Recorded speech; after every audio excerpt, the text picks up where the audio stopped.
Oh my goodness. I am so excited, Cameron, to have this conversation with you. I know we were supposed to do this in person together, but I'm so glad that we get to do this now and really talk to everybody about what it is to become the most unlimited version of yourself, to go for the things that we actually want. So, first of all, thank you, Cameron Rogers, for being here with us today.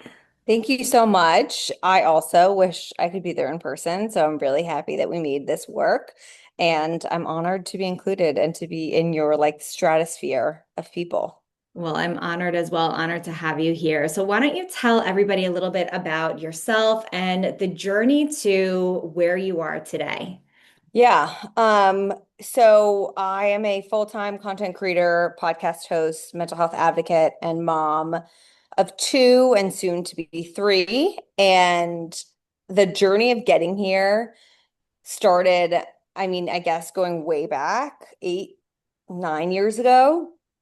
I was working in sales and trading at JP Morgan, so a completely different life.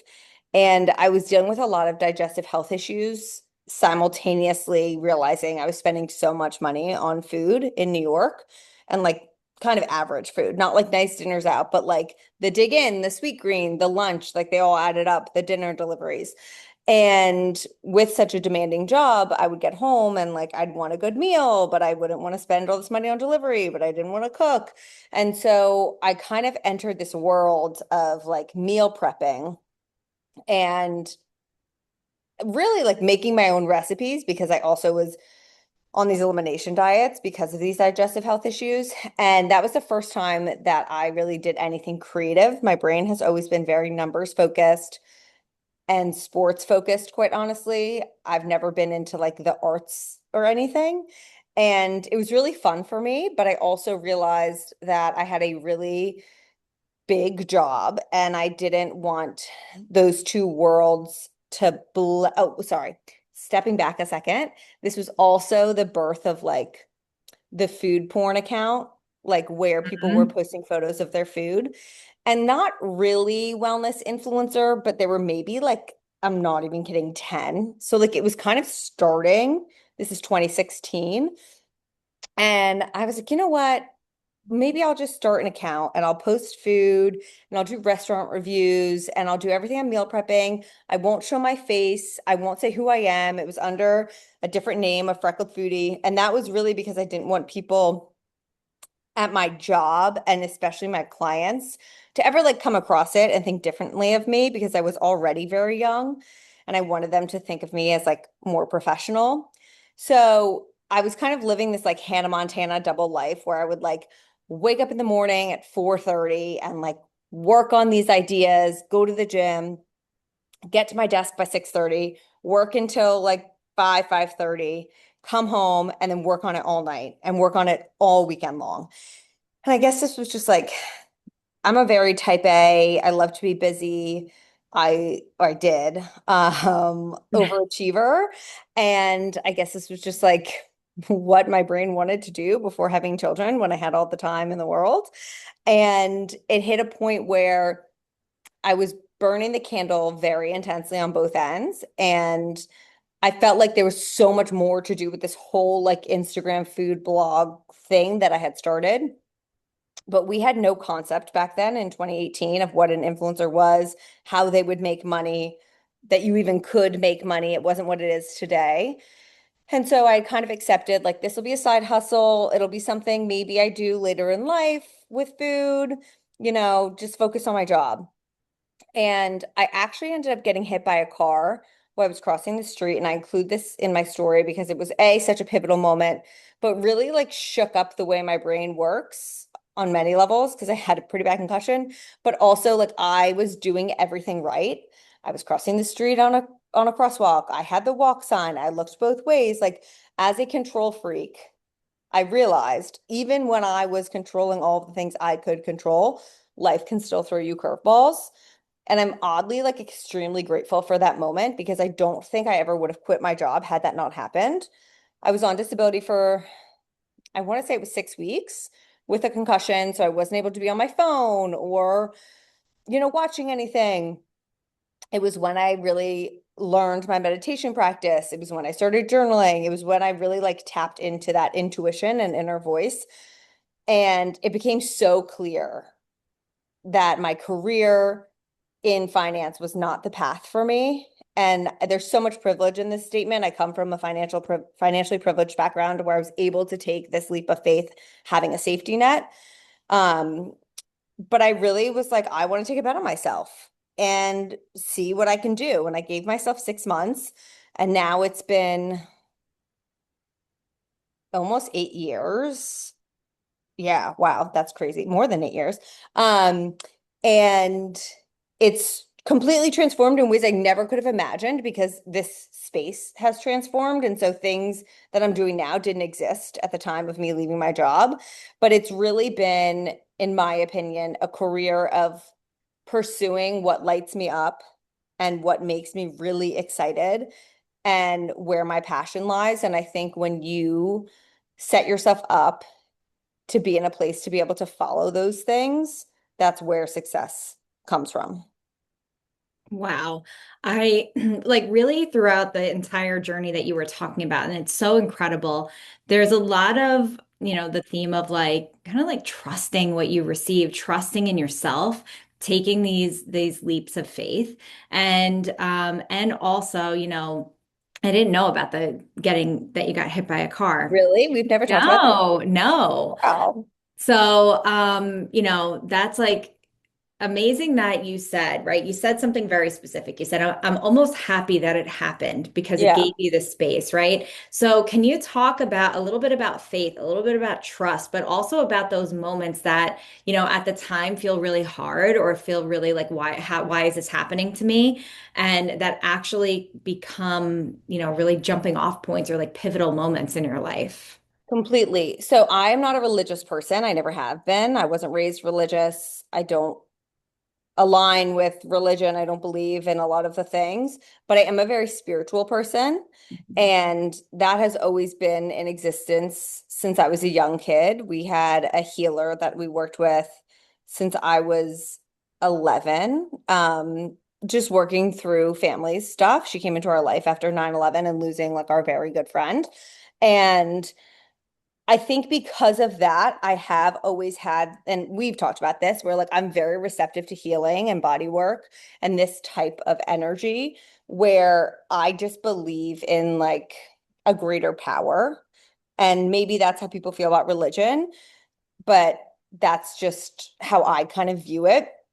And something that really helps my brain in like a tactical sense, because I like to have data, like I said, I was a numbers person, that helps me. I think back on all of these moments where I was either rejected or something happened that at the time felt awful. And later on, it always ends up making sense. And I don't love the term everything happens for a reason because really horrible things happen to people. But I do believe that, like, in time, certain things will make sense. And so I look back on rejections in my life, starting from like my in middle school, I applied to the boarding school that my older sister was at, and I got rejected, and I got rejected again the next year. And I remember feeling like really embarrassed by that. And so I stayed at the school I was at. And had I not stayed at the school I was at, I would never have met my husband because he transferred to my school. We've been dating since high school. I wouldn't have our two children, like quite literally wouldn't have those humans in existence. So like that's an example for me. We really, when we were moving to Jersey, wanted to buy this house. We were obsessed with this house. We put an offer in. I was heartbroken when we didn't get it. We were trying to like increase our offer, increase our offer. They were like, no, whatever. And I remember being so sad. And now I drive by the house all the time and I'm like, thank God we did not get that house. I would not want to live there. Like, there's so many things about the house that we live in now that I'm obsessed with that we would have never had we lived there. So little things like that, where, and I mean, the accident is the biggest one for me. I would have never, ever quit my job, I don't think, had that not happened.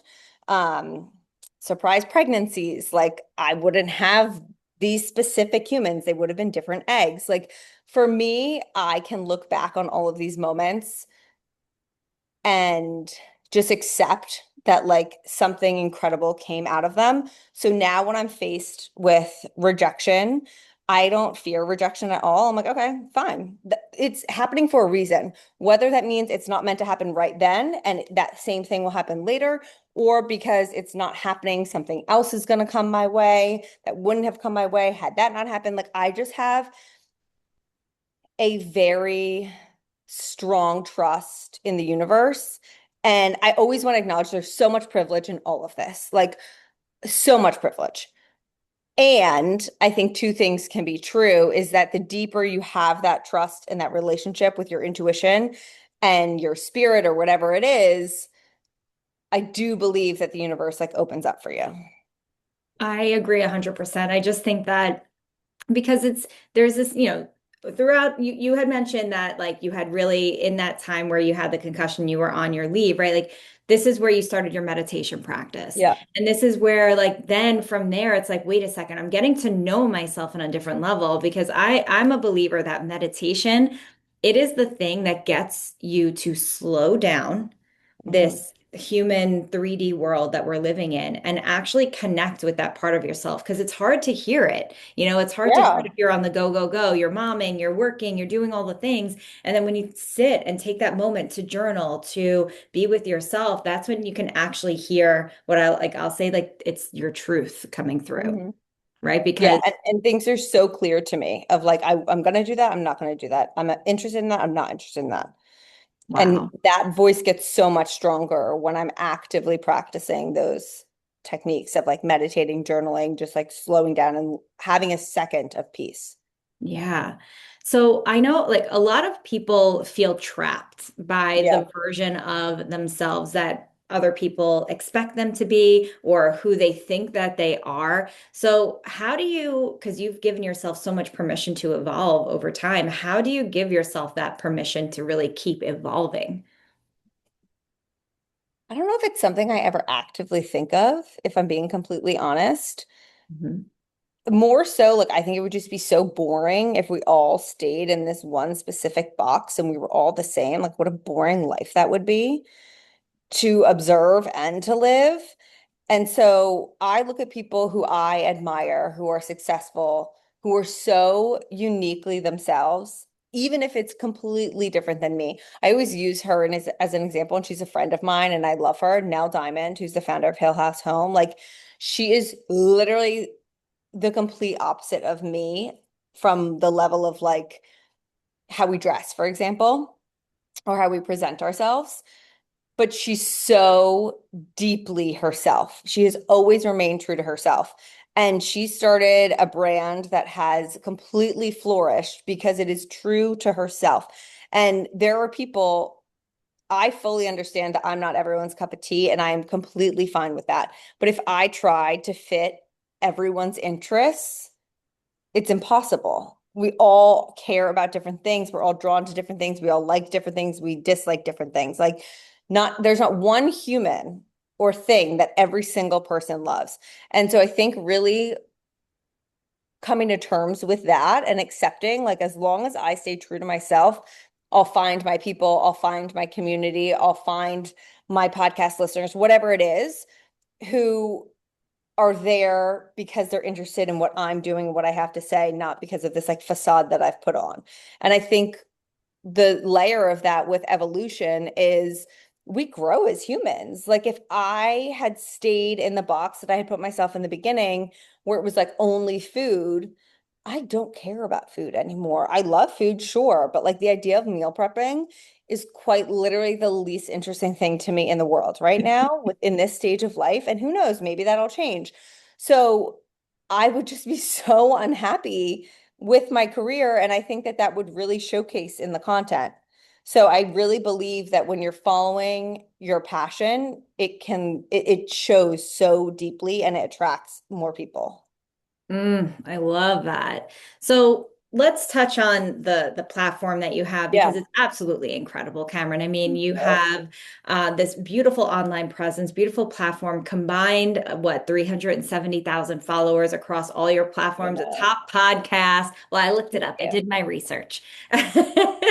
And The thing is that, if you look at where you were, right, how you started, like, all right, I think I'm just gonna, try this out. Let's just see what happens, right?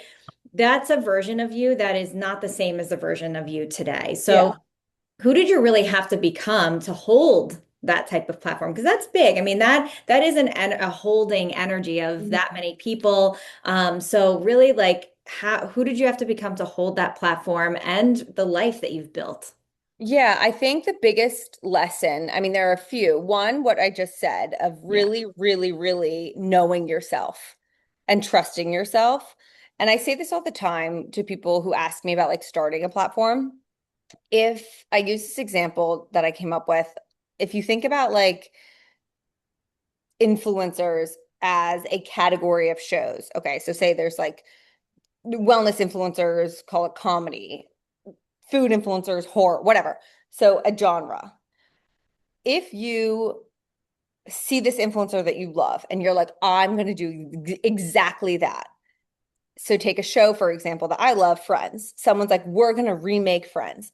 No one's going to watch a remake because Friends is so freaking good. They're all going to watch Friends. No one's going to want to follow a robot remake of an influencer because they're just going to want to follow that influencer.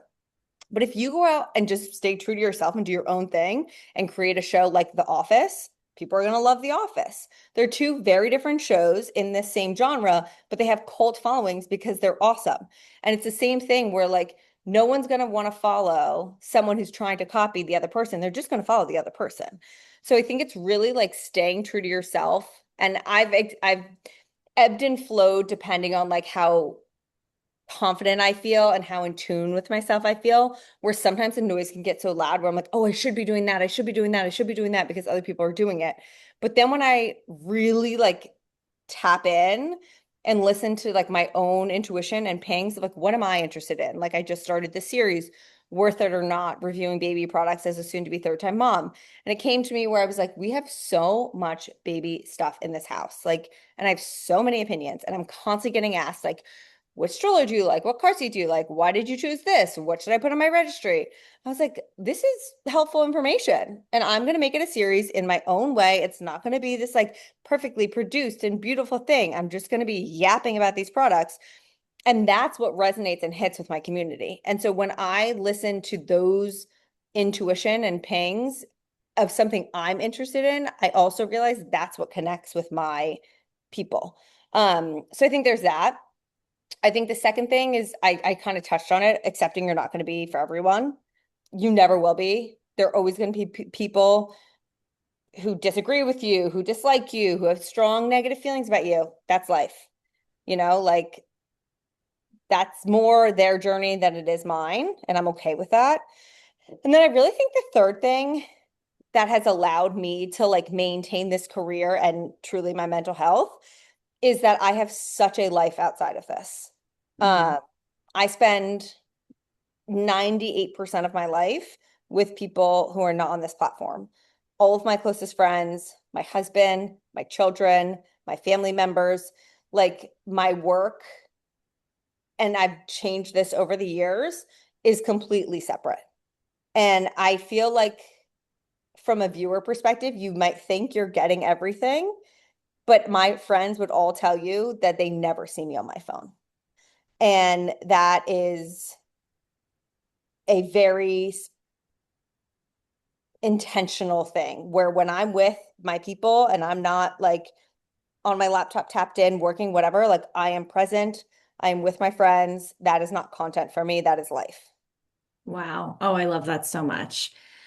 I think what is kind of sticking out to me, and you do this so well, Cameron, like you and I look at you and I see how you respond to people sometimes because obviously with a platform as big as yours, you're going to have people that have things to say. That Yeah. is, what happens, right? And so I think what you do really well is you do amazing at not caring about those people and what they're saying. And I think that if we take that and kind of bring it down into like the everyday person, really what happens, it's like almost like these people pleasing tendencies. It's like, Hmm. oh, they're upset with me. Oh, this person's mad at me. And I think that you do such a wonderful job of showing how you're not here to please everybody. I know we touched on it a bunch of times, but it's like, this is something that as a healer, as a coach, that I hear all the time. It's Right. like, well, this person's mad at me. This person thinks this of me. And I'm like, we can't care I about care if my everybody else. husband's upset with me. I care if my Yeah. mom's upset with me or my children or my best friend or they feel like I hurt them. But I don't care what user XYZ something something who has no idea who I actually am thinks about my content. If I'm if there were ever a time where I was like intentionally hurting someone, that's very different. But if someone doesn't like the fact that I say the F word, That's so okay, silly I'm though. not I'm It's not strapping you to crazy. a chair to watch my content, you know? So you just have to really come to terms with whose opinions you do care about. Yeah. Because obviously we're going to care about some. I care about my close circle and I don't want them to be upset with me and I love them. But other than that, Yeah. that's their journey. Yeah. So, Cameron, I always tell you this, you are an absolutely incredible manifestor. You've been able to manifest so many amazing things in your life. You talk Yeah. about your vision boards and all of the things. So, what have you manifested? What are some big ones that stand out for you? And what are some of the techniques that you use in your daily life? So, if you can be a little specific for everyone. Yes. Okay, so I'll start with the techniques first. So every year I do create a vision board where the like kind of last months of the year I start a note on my phone where I just if something comes to me, if I'm thinking of something, whatever, I'm just adding it to the note. And it can be so specific, like a very specific person I want on my podcast, or it can be like very generic, like I want to feel more connected to my husband. Or it can be, I'm just going to switch views because my nanny's Yeah. here. Hi. Or it can be, like, oh, I want to go on a beach vacation with my family. So getting specific, general, however, a vibe that you want. Then I really sit down and I like pay more attention to it. And I'm like, okay, what other guests do I really want? Or what are things? And that's when I really hammer out this list. And then I spend a day or a few hours where I start pulling images to represent all of these things. Obviously, the specific things are easy. It's like a photo of Dwayne Wade is very easy to pull from the internet. But if I want, I think like on my vision board for this year was like more laughter with girlfriends. I will look on Pinterest and be like, image of girls laughing together, and I'll find one that I like. So then I make that an actual vision board where people ask very specifics. I'll get as specific as possible. Like I'm pulling all of these images into Canva and just making it in the size of a desktop because it's my screensaver. Mm. So that's the vision board process. And then when it comes to like the daily stuff, I'm not afraid to dream. And I think that's also because I'm not afraid of rejection. And I will like say those dreams out loud. So like I'm texting my manager every 3 days, being like, I want to do this either this month, this year, next year. Like, this is a dream for me. This will happen. This will happen. I say it all the time. Like, the universe has my back. If it's meant to be, it will happen. And I believe that. And I also do a practice called To Be Magnetic, which they have like courses where you're really like working through this. And that's like really figuring out your like core values and inner self. But then I do a lot of their like guided meditations, and a lot of those are about like your trust muscle rooted in abundance, like planting a seed. And so I have my vision board as my background. I'm looking now because you asked like what have I manifested? Um, so like just this year, I had Drew Barrymore on there. I got to be a guest from I was an audience guest on the Drew Barrymore show. I have this like construction project on there. We are about to embark on a huge construction in our house. I have these drinks that I love, these THC seltzers. We have a podcast partnership with them this year. I have these like beach toys for kids on there. Because I wanted to do like a family vacation, just us. We went on a work trip actually that was to the Bahamas, just our family, and now we're also doing a beach rental, just our family this week. I have the Disney Magic Kingdom castle. We did a work trip with the boys to Disney. So like I had Kylie Kelsey on here. We had her on the podcast. So like there are very specific things that are coming true and very generic, like the girls all hanging out. I've prioritized girls' night once a week this year. So like things happen. Has everything happened? Of course not. But I also am like, it might not happen this year. It could happen in 5 years, or it might not happen at all. And if it doesn't happen at all, that's fine. There's a reason it didn't happen. Oh, that's amazing. So everyone sitting with us today that's watching this, we're going to have this playing. Um, they're here to realize that they're unlimited. And so, what advice can you give them about what is possible and how you were? Because you mentioned that, I'm not afraid to dream, right? And I think that's where a lot of people get caught up is that they're afraid to dream. So, how were you able to give yourself permission to just dream so boldly? I think the biggest thing is getting over the fear of rejection because I think people are so afraid to dream because they're afraid of being rejected. And it's kind of like when we were younger, being afraid to try because it was like, oh, it's embarrassing to try your hardest. It's not at all. And it's fine to get rejected. I literally get rejected every single day, like all the time. And it is what it is. And so I think coming to terms with the rejection and the acceptance of like, if this isn't happening for me right now, there's a reason for that.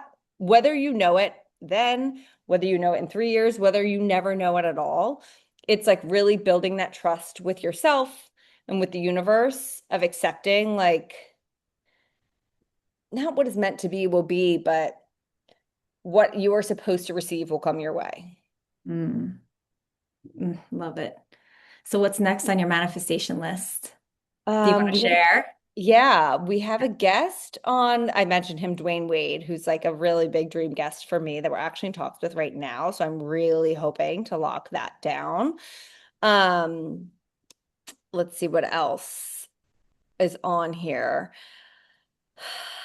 I have Quiet Your Mind Kids on here, and I don't think that'll be a this year thing, but next year that's like a huge, huge focus for me to dive really into the kids aspect of my small business, Quiet Your Mind and Busy Your Hands, because I think there's so much meat there, and I just like have not had the time to focus on it. Um, what else is on here? My friend's billboard is on here because I think they just did such an incredible job. And my manager and I are always like, we're gonna have a billboard one day. And we have some ideas of like showing the reality of postpartum in that fourth trimester that we don't see enough. And I think like maybe one of those could turn into that. So we'll see. Wow. All right. And so, Cameron, you and I met because you were looking for a healer and you wanted to try spinal energetics. So, can you tell everybody what role really working with a healer has played in your life? Massive. I mean, I've told you this, like for me, I'm so grateful for my acceptance of body work and healing and that I do feel like immediately I feel like my body's able to tap into it. I think the biggest thing for me is it has really strengthened that trust and Mhm. that intuition. And I think so much of it that is energy and the energy that's like clogged within us, or the energy that we're putting out, or the energy that's surrounding us. And I've worked with such a wide variety of healers, but the work that you do, I feel just makes me feel so much lighter. And I know like after our sessions, I'll text you like a week later. I'll be like, oh my God, you'll never guess what happened. But it is true that it does just like tap me into, I find this like completely heightened magnetic state. I love that. Oh my gosh. Thank you for saying that. Of All course. right. The last thing, I just want you Yeah. to finish this sentence. All right. You are allowed to want. Whatever your heart desires. Like you don't have to limit yourself. And you're allowed to want different things than other people. I think that's another big one too. That's so big. Yes. And I think that's also where people probably get in their own way, right? Because it's like, well, this Completely. person wants this, or this is what I should be doing. And I know I played that for a little bit going into corporate, like, oh, it's what I Mhm. should be doing. And the fact is that you're allowed to want at anything and everything you want. Yes, I agreed. love that. Well, Cameron, thank you so much for taking the time to sit with me today to answer all these questions. You are just really such an inspiration for what is possible when you just let yourself have faith in the universe, trust in the universe, and dream really freaking big. Let yourself be unlimited. So thank Yep. you. Thank you. Thank you. And how can everybody follow along? Instagram and TikTok, it's at Cameron Oaks Rogers. The podcast is Conversations with Cam. We release a new episode every Wednesday and some bonus episodes on Mondays and Fridays. And the Quiet Your Mind and Busy Your Hands website is quiet-your-mind.com. Awesome. Thank you so much. Of course, thank you. Thank you.